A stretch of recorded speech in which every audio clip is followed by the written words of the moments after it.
What's up everyone? Welcome to Yoga with Adriene. I am Adriene, and today on the Foundations of Yoga series we have camel pose or Ustrasana. This is an amazing back bend. I love this pose, but I think it's really important to know the foundations of it so you feel awesome and supported going in and out of it, and so you can grow your back bending practice. So hop into something comfy, grab a blanket or a towel if you have one. If you have 2 blocks, great, but you don't need them. We don't need anything, just our bodies and an open mind and a strong breath. All right, let's get started.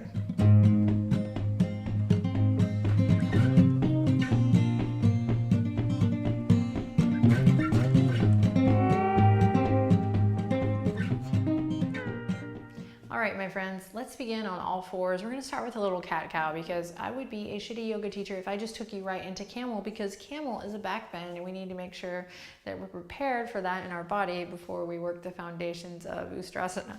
So come on to all fours. Take the wrists underneath the shoulders and the knees underneath the hips. And when you're ready, start to come into your body, moving with the breath. Inhale as you drop the belly, open the chest forward, maybe look up. And then exhale, really press into your feet, press into your palms, round through the spine, chin to chest.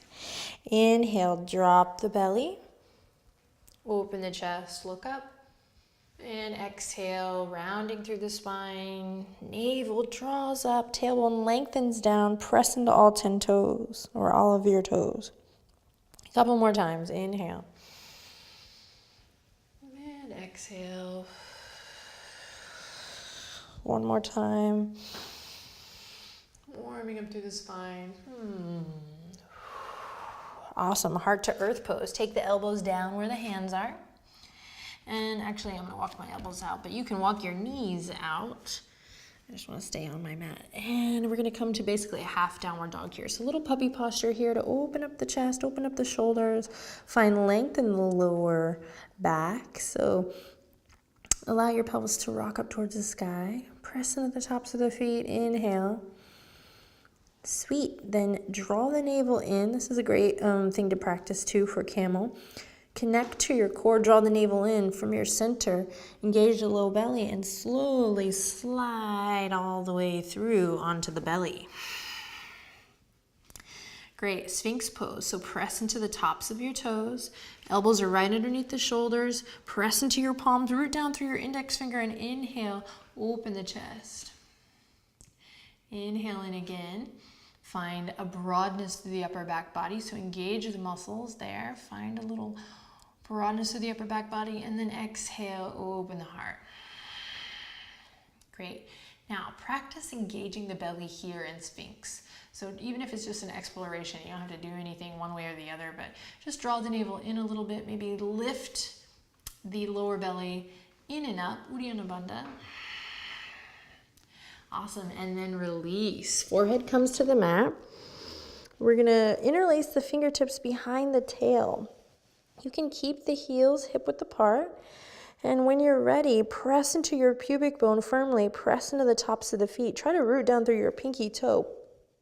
Pull the knuckles away towards your heels, and when you're ready, press into your foundation to slowly lift the heart up. Now, press into the pubic bone, press in the tops of the feet, but resist this clenching of the buttocks. So try to keep the buttocks soft here. Also great for camel. Big breaths. Keep the chin tucking into the chest here. So chin tucking in, big, big, big breaths. Shalambhasana variation, locust, open the chest. One more breath. And then exhale, release everything.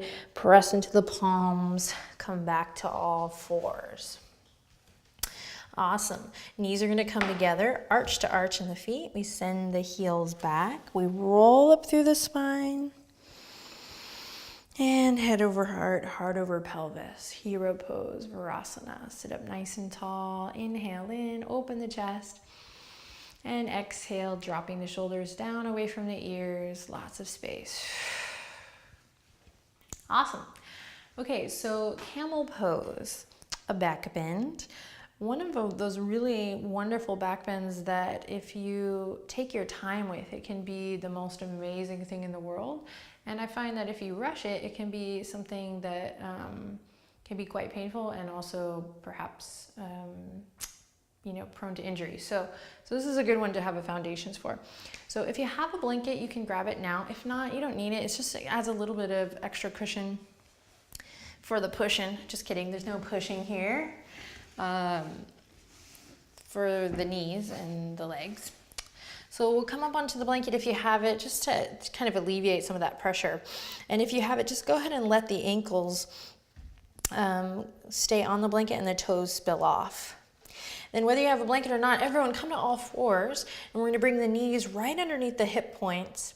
And then just imagine kind of squeezing the inner thighs together. In fact, if you have a block handy, you can bring that block to the inner thighs and just kind of feel what it would be like to squeeze the inner thighs together, which creates this kind of scissor effect, this lift up through the pelvic floor.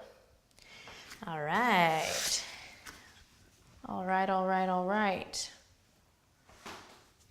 Okay, here we go. So I'm already working with my energetic body. I'm pressing into my toes. I'm lifting up from the pelvic floor. I'm engaging my inner thighs without tightening my butt. And then nice and slow, I'm gonna bring the hands to the waistline and come all the way up. And I'm gonna try to find that here. Lifting up, up, up. Pressing. And then I'm going to loop the shoulders. Try to visualize what's happening in the upper back body as you loop the shoulders and allow those shoulder blades to really ground down the back body. Think upward current of energy through the front body, grounding through the back body, particularly the tailbone, lengthening down towards the core of the earth. Okay, so now I'm starting to find that action of hugging the muscle to the bone for support. I have my bones stacked right. And I'm ready. So I'm gonna bring my hands to the waistline and the thumbs right to the sacrum here. So that bony plate, right about here. There are other variations which we're gonna explore, but for starters, let's just bring the thumbs right there. And then actually use the thumbs to remind myself, upward current, upward lift through the front body, and then lengthen down with the tailbone. So I'm not clenching or tucking, but I'm actually thinking about grounding, lengthening down to the core of the earth, rather than tucking into itself. Okay, take what works for you, leave what doesn't. So sometimes a certain cue will really work for someone else, and then it won't work for another person, but vice versa. So just trying to offer as much as I can in the foundations of yoga for as many people watching, practicing. Cool. All right. Then we move the mic a little, and we play with that lift from the pelvic floor. Begin to open the chest. Again, that squeezing is really important here, often forgotten. So find that engagement of the inner thighs as you draw energy up, up, up, up, up, pressing down through the elbows, shoulder blades drawing in together and down. And then keep the neck super long here, lots of awareness in the neck as we open the chest. Then press firmly into the tops of the feet and think about taking your heart center up and over like a big rainbow rather than straight back.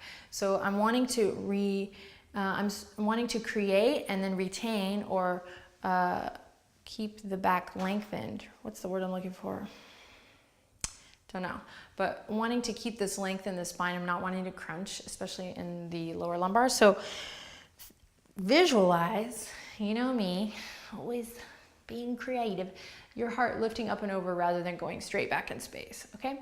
So here we go. Inhale, loop the shoulders, pull the elbows back, lift your heart. Focus on this foundation of squeezing the inner thighs together and lifting up through that center channel, that plumb line, so that the pelvis is lengthening, the tailbone is lengthening down and the pelvis is coming right underneath your core, your center. Keep the belly engaged, your core engaged. As you begin to lean back, hug the elbows together, and then think about lifting your chin towards the sky and drawing the shoulder blades down. You might just stay here, or you might be able to continue that up and over effect and reach down to grab your heels. Just start with the fingertips on the heels and lifting up from the armpit chest. Inhale, think up and over, lengthen tailbone down towards the earth, down towards the backs of the knees. You want to keep the inner thighs squeezing together here, not splaying out.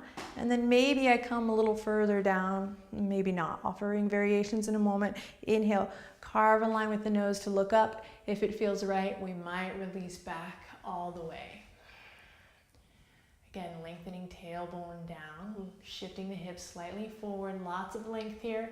To come out of the posture, I bring one hand to the back, then the other, tucking the chin, and then slowly coming back the way we came. So tuck the chin, bring the hands to the back, and roll it up. Then we'll take a break, just coming back onto the heels and letting the blood restore. So come back to this upright position before you do child's pose. Deep breath in, deep breath out.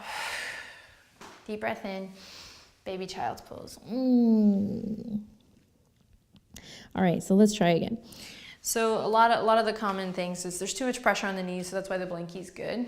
A lot of times we get a lot of pain in the lower back because the knees are too wide, or maybe we set ourselves up right, but then when we start to go into the posture, the knees start to splay. Happens all the time in foundation.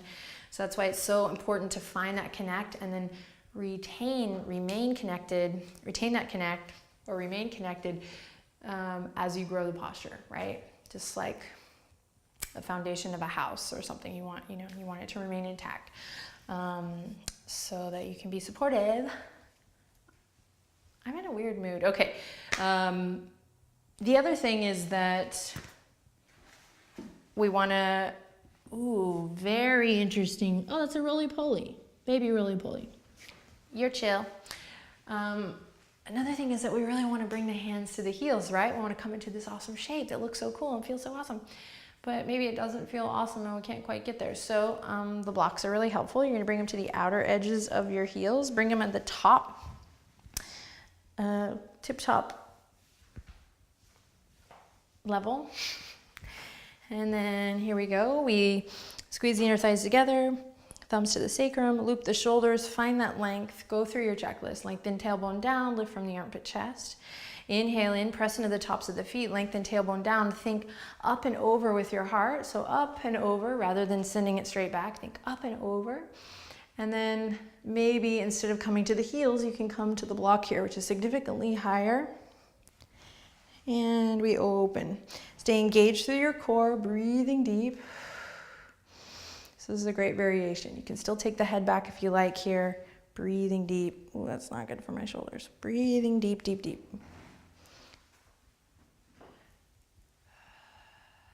To come out, tuck the chin, bring the hands to the waistline, slowly roll up.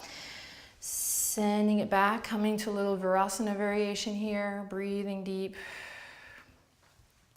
If you have a block, so I didn't really like that block variation for my shoulders, just I think anatomically. Another great thing for the block is to bring it between the ankles so that you can just kind of have a nice base for your feet to squeeze in. Let's do one more, Ustrasana. Back bend, pressing into the tops of the feet. Lift your heart, head over pelvis. Take your time, especially if you're in public class. Don't let anybody rush you. It's your body. This is your temple, your vehicle, so you gotta be mindful. Lengthen tailbone down, lift up through the front body. This time, another variation, I'm gonna take the fingertips behind, palms on the lower back.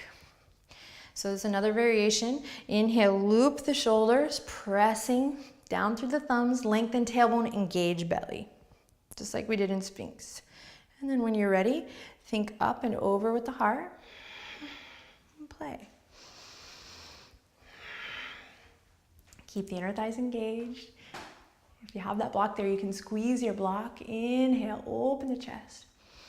And then maybe we reach back, grab the heels. Maybe not. And then we use our breath to really evolve here, evolve this shape. Go on a little journey.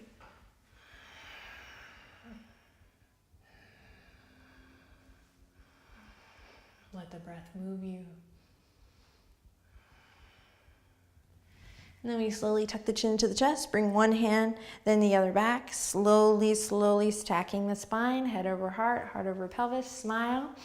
Big breath in, exhale all the way down. Palms come together, awesome work. Whew, just notice. Great, then bring the knees together, take a deep breath in, and child's pose, yummy. Rounding through the spine here. If it feels good to bring the fingertips forward, go ahead and do that. Find what feels good. Take a deep breath in and a long breath out. tight. Press into the tops of the feet, tuck the chin into the chest, engage the belly, and slowly roll it back up. Awesome work. All right, my friends, awesome work. I bow to you. Namaste. I commend you for combing through the Foundations of Yoga series and going deeper, really taking the time to grow your practice. It's for free and you can do it in the comfort of your own home. So go through that playlist, check out other poses, learn things from the ground up, maybe go back and relearn things in your body, you know, because we're always changing, nothing's permanent. And be sure to let me know how it goes down below. Your questions and comments are always welcome. Share this video with a friend if you think they might enjoy it, and subscribe to the channel already, all right? Love you, take good care. See you next time. Namaste.